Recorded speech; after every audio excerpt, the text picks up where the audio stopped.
한 시대와 사람들의 이야기가 등장합니다. 하나님과 그의 백성 이스라엘 사이에 바알 숭배가 굉장히 뿌리 깊게 내린 영적인 암흑기를 지나고 있었습니다.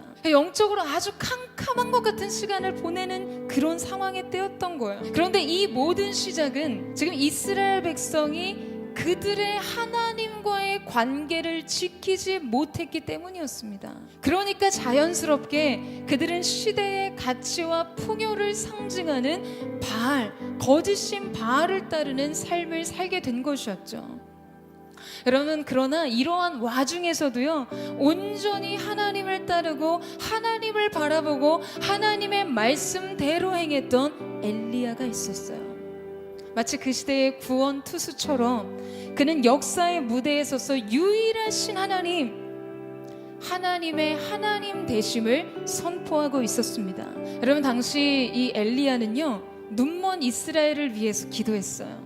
여러분, 엘리야가요, 비가 오지 않도록 간절히 기도해서 3년 6개월 동안 이스라엘의 모든 지역에 이슬조차 내리지 않았다라고 기록해요. 여러분, 이 농경사에서 물의 역할이라는 것은 그야말로 인간의 생존과 사회의 존립 자체를 가능하게 하는 가장 큰 핵심이에요. 그런데 지금 엘리야가 이스라엘을 위해서 간절히 기도해서 하늘의 문을 닫았습니다. 이스라엘을 위해서요. 여러분, 왜 그랬을까요? 이것은 지금 농경의 신으로 알려졌던 이 바알이 비를 주관함으로써 그들이 양식을 공급하는 주체가 아니라 오직 하늘의 하나님께서 이 모든 피조 세계와 세상의 모든 일을 경영하시고 주관하고 계심을 선포하기 위함이었습니다. 지금 그는 이 하나님의 주권을 선포하기 위해서 고통을 받아들였어요. 재앙을 선택합니다. 지금 이스라엘의 영적인 회복과 그들의 돌이킴이 삶의 어떤 질보다도, 아니 그냥 생존 그 자체보다도 더 절박하고 더 중요한 문제로 여겨졌기 때문이었어요. 사랑하는 여러분, 이것이 바로 엘리야 차원의 믿음입니다. 우리는요, 이 먹고 사는 문제가 버거워서, 너무 버겁고 힘들어서 영적인 문제를 포기할 때가 많아요. 아니 그냥 영혼의 문제 의식을 갖는 일조차 느끼지 못하고 살 때가 많습니다. 그러나 지금 이 엘리야는 영적인 문제를 해결하기 위해 3년간 먹고 사는 문제에 있어서 고통을 품어내고 있었어요. 지금 이 엘리야의 신앙으로 보자면요, 고난이 유익이 될 수 있고 축복이 재앙이 될 수 있다는 것을 알게 합니다. 그에게 있어서 고난은 하나님을 얻을 수 있다면 유익인 것이고, 그에게 있어서 축복은 하나님을 잃어버린다면 재앙과 같은 것이었어요. 여러분, 바로 이러한 삶의 방식이 어떠한 경우에도 가장 먼저 하나님과 자신의 관계를 보호하는 삶의 태도인 것이죠. 삶의 다른 풍요와 번영으로부터 말입니다. 사랑하는 여러분, 이런 기준으로 인생을 사는 하나님의 사람들을 통해서 하나님께서는 하늘의 문을 열고 닫으실 줄로 믿습니다. 그 사람을 통해 하나님께서는 이 시대의 하늘을 열고 닫으실 것이에요.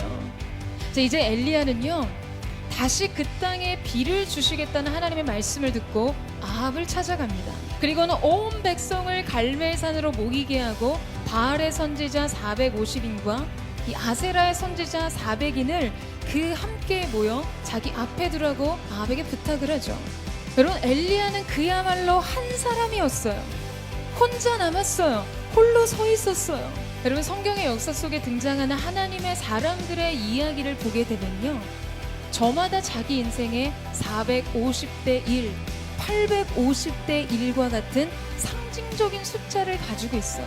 자기를 인정해주지 않는 대상 앞에 서는 경험, 하나님 편에 서기 위해서 거대한 세상을 등져야 하는 경험, 많은 반대에 부딪히고 피하고 싶은 자기 두려움에 증명하는 경험들을 합니다. 그러니까 말도 안 되고요, 아니 이건 상대도 안 되는 싸움을 싸워야 하는 도전들을 받아들였다는 거예요. 세상의 그 한복판에서 모두가 다 비웃어도 진리 편에 설 수 있는 용기를 갖는 것 말입니다. 사람들이 조금만 비난하고 반대하고 자기 주장만 펼치면 금세 흔들거리는 그런 진리가 아니라, 나를 반대하는 450, 나를 비난하는 400, 내가 믿고 있는 것이 틀렸다고 말하는 850의 거센 저항에도 여러분 흔들리지 않고 맞설 수 있는 여러분 자신의 믿음이 있냐라는 것이죠.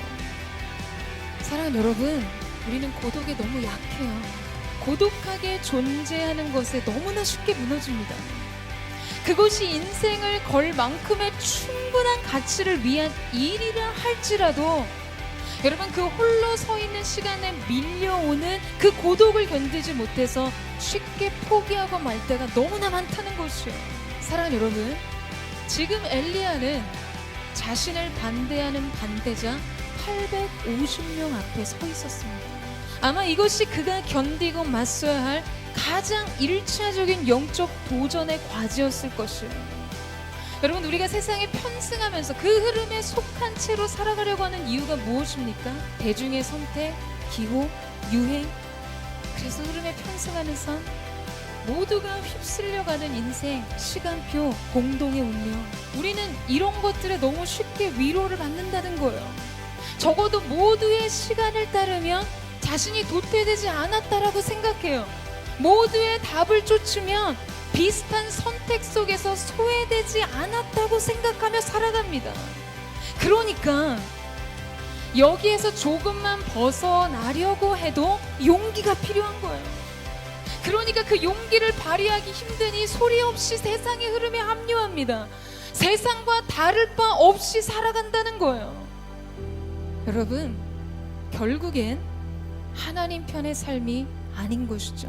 세상이 요구하는 대로 살지 않고 세상이 말하는 대로 선택하지 않으면서도 당당할 수 있는 여러분만의 답안지를 낼 수 있는 사람, 오직 하나님의 의한, 하나님을 위한 여러분의 삶의 편에 서시는 것이에요. 바로 그때 여러분이 바로 이 시대의 엘리야가 될 줄로 믿습니다. 사랑하는 여러분, 여러분이 믿고 있는 거, 그것을 선포하세요.